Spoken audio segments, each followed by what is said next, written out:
regresamos aquí a Fórmula Financiera y está aquí con nosotros Recaredo Arias, el director general de la AMIS, Bienvenido, Recaredo. Mexicana de Instituciones de Seguros. Recaredo, ¿cómo estás? Muchas gracias a ustedes. Nos estamos riendo porque llegamos al aire y sigamos en la charla. Vamos al aire, pero bueno. Lo salvó la campana. Oye, Recaredo, a ver, cuéntanos, ya viene la convención del sector asegurador. Pórtate bien, Recaredo.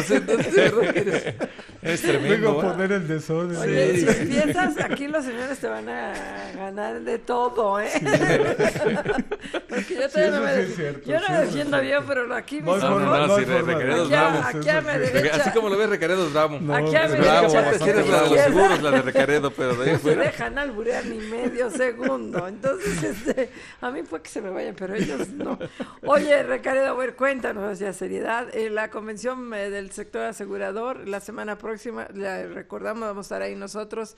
Martes y miércoles vamos a estar ahí.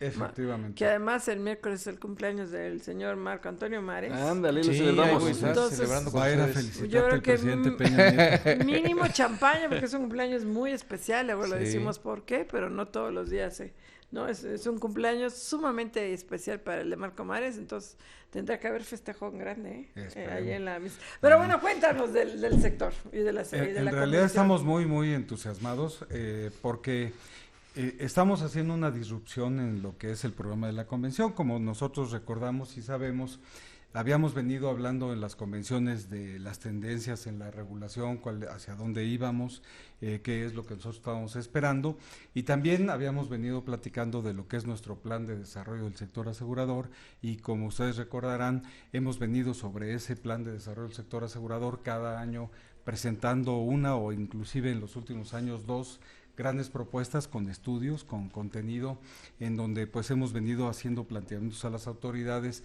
de políticas públicas o de elementos regulatorios que desde nuestro punto de vista tienen que adecuarse para que de esa manera se pueda de alguna forma acompañar al desarrollo del sector asegurador y tener una penetración pues que equivalga a lo que es América Latina.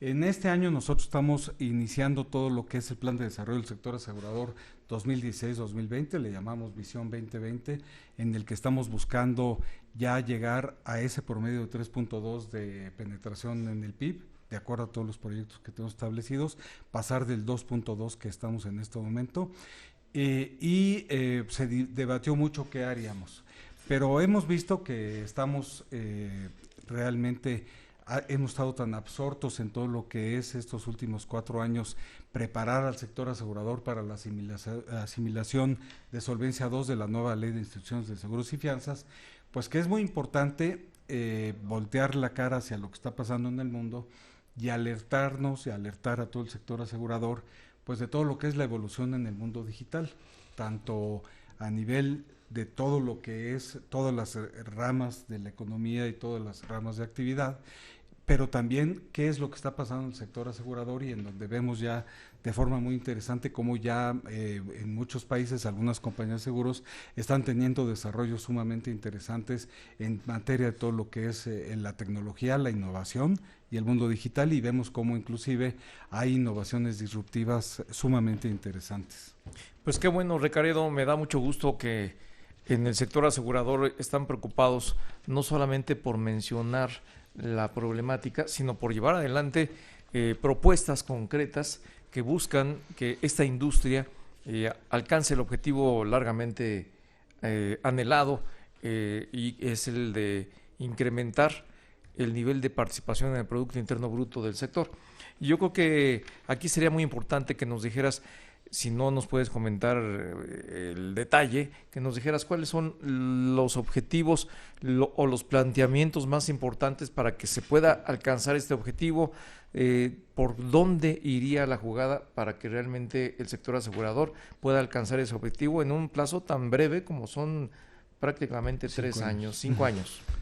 En efecto, Marco, lo que estamos buscando como grandes planes dentro de lo que es nuestro plan de desarrollo, está algunos proyectos que tienen que ver con una mayor penetración hacia lo que es gastos médicos, otra parte que tiene que ver con todos los riesgos de rentas vitalicias y de los seguros que están relacionados con la seguridad social, que derivan de la seguridad social.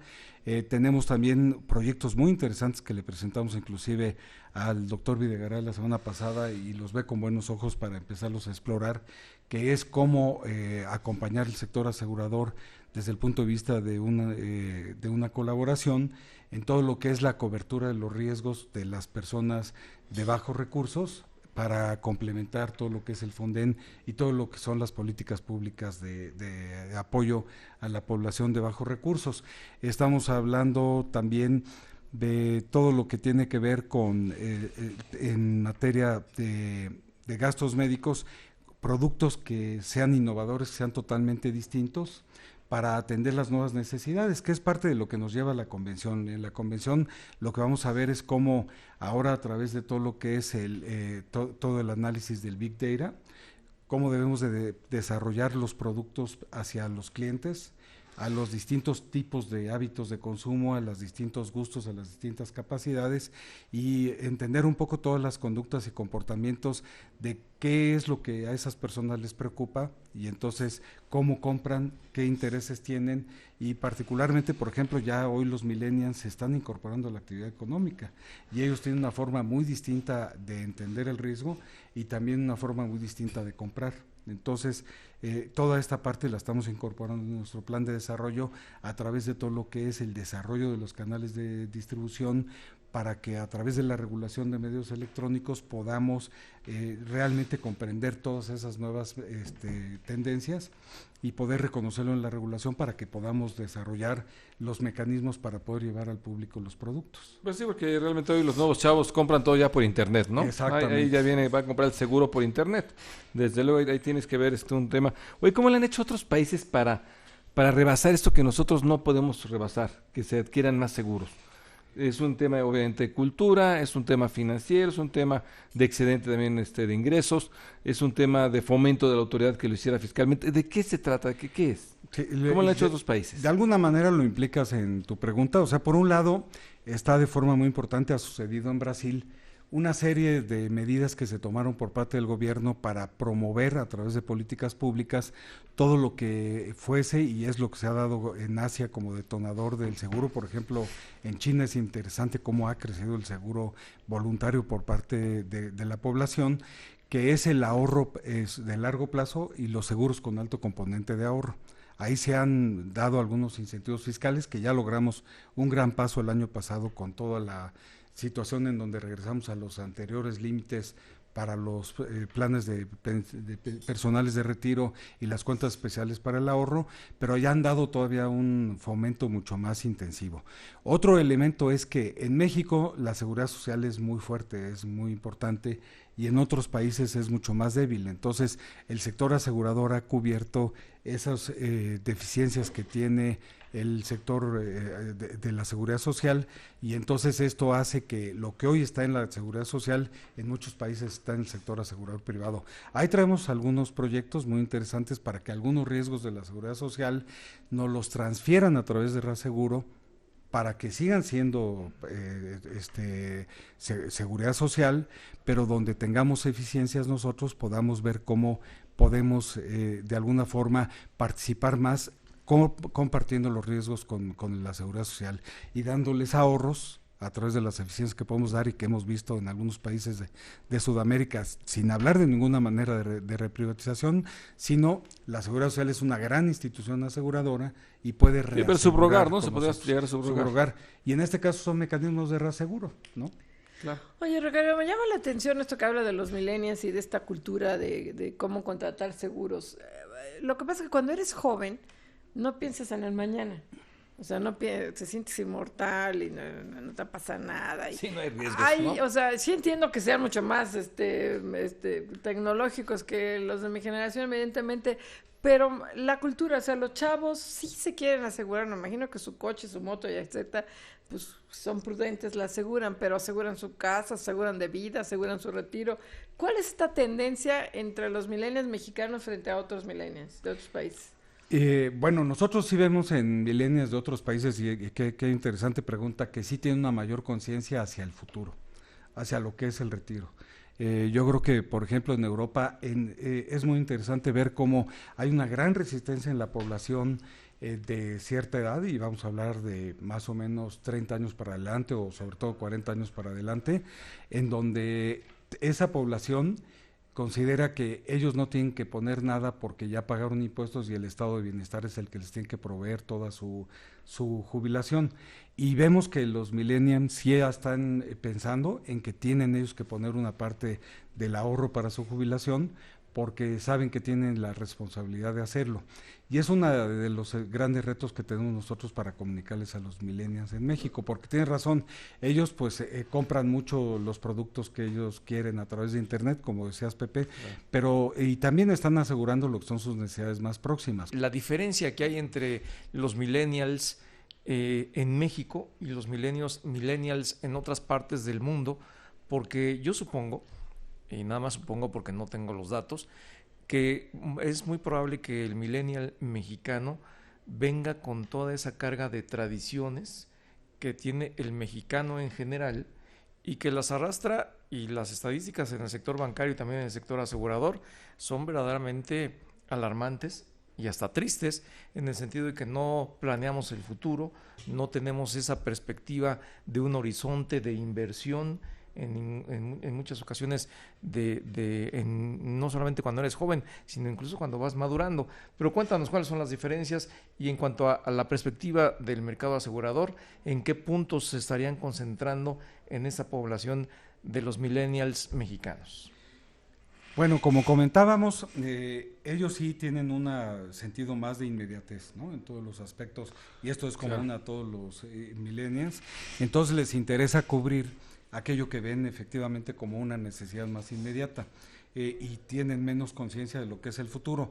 Pero sí vemos que se da una mezcla, porque al estar tan abiertos a todo lo que pasa en el mundo, sí empiezan a asimilar una serie de criterios y de conceptos y de hábitos, de conceptos que van más en lo que es el mundo global. O sea, el millennial, como bien sabemos, pues sí es ya un individuo global, pero que también tiene hábitos y costumbres y perspectivas muy diferentes. Nosotros creemos que ahí sí podemos trabajar mucho, muy pronto, en la parte de lo que es el hacerlos conscientes del poder prever para el futuro, sobre todo en lo que es la pensión, y en hacerles ver que la cuestión del seguro ya no es nada más un seguro de vida, sino sobre todo el seguro de sobrevivencia, y también ir viendo cómo van a cubrir sus necesidades de atención de salud a futuro, si es que ellos consideran que deben de tener un seguro, que es donde tenemos también nosotros grandes retos para diseñar productos de seguros adecuados a esa perspectiva. O sea, no solo el seguro de pensión para tener el dinero para el día con día, sino también el dinero para poder pagar y sufragar tus gastos de salud a través de un seguro a futuro, que se ha hablado pues también de una especie de renta vitalicia, pero para salud específica, ¿no? Nosotros creemos que esto lo van a adoptar rápido, porque finalmente creo que sí van a adoptar mucho el concepto pues de que los que tenemos cierta edad, ya tengamos la conciencia o no, pues ya es poco lo que podemos hacer para prever para nuestro retiro. En cambio ellos, lo que nosotros queremos infundirles mucho y dar mensajes adecuados, es que están en el momento justo para poder llegar a una buena situación en el momento del retiro.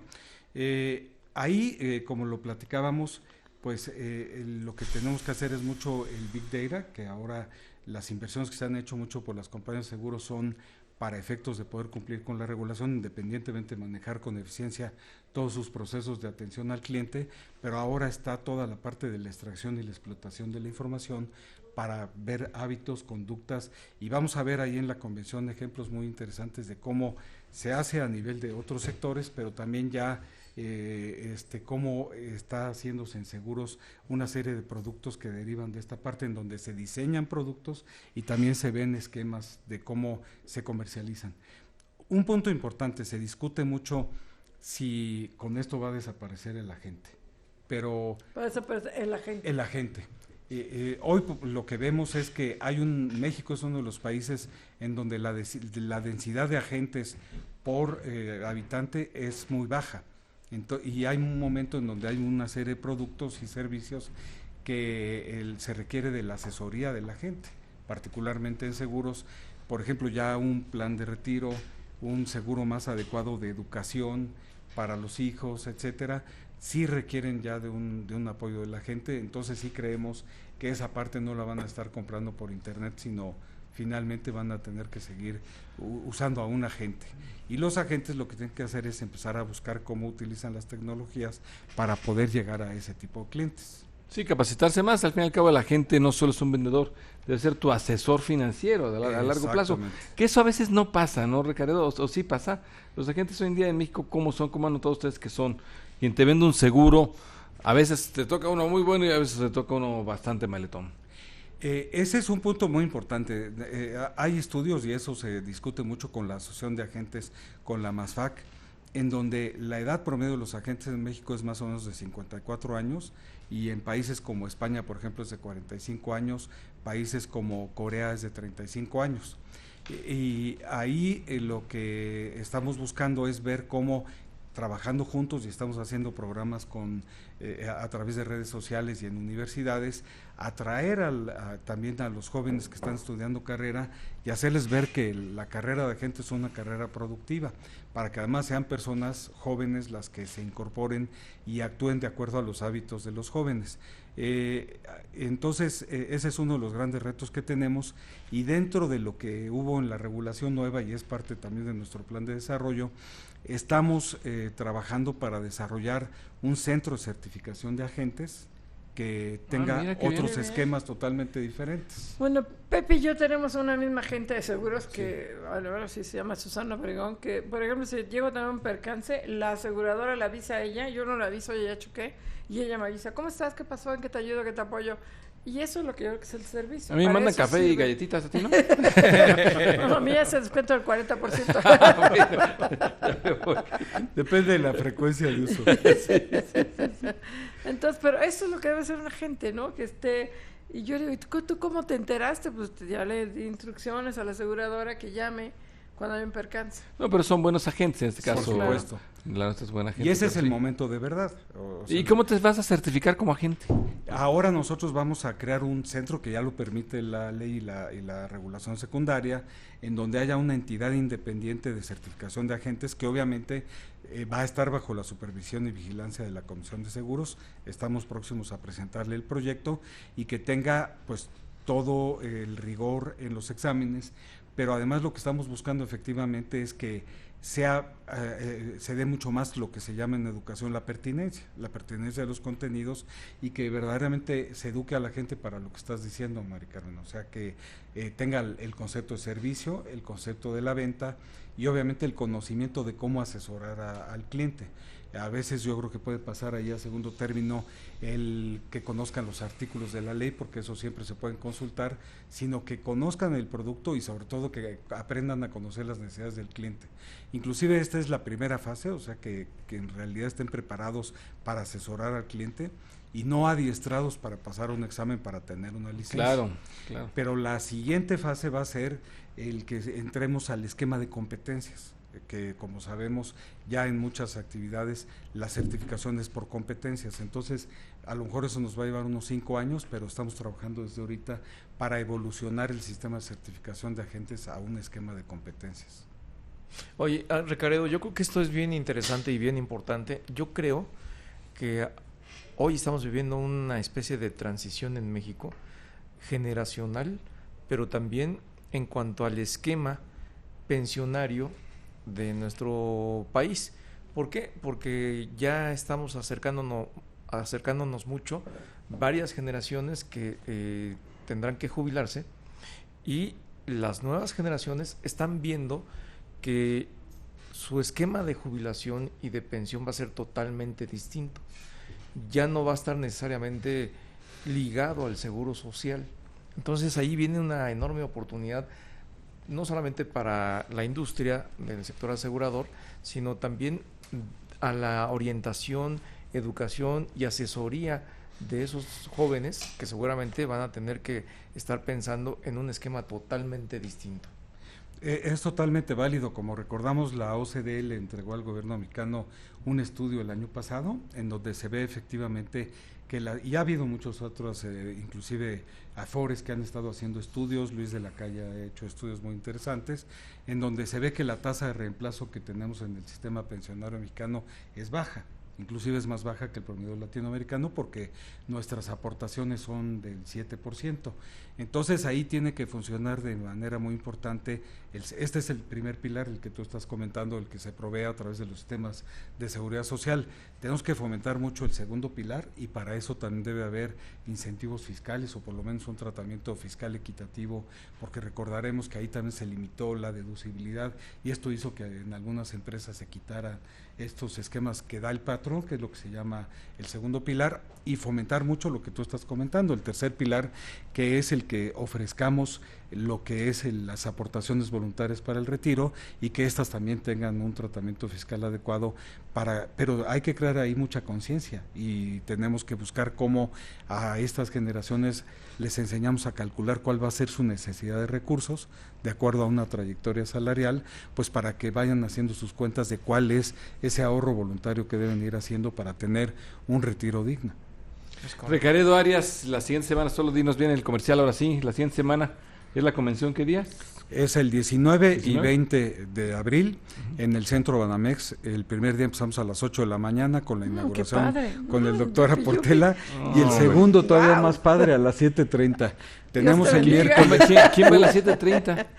Ahí vamos a tener a algunos de los gurús de todo lo que es la parte del mundo digital. Va a estar el presidente Peña Nieto a las 11 y eso nos hizo. Bueno, pues así es persona seria. Oye, Recaredo, gracias. Ahí nos estamos viendo. Ahí estamos, ahí los esperamos. Gracias. Estás aquí en el estudio y en la línea y vamos a un corte, no se vaya.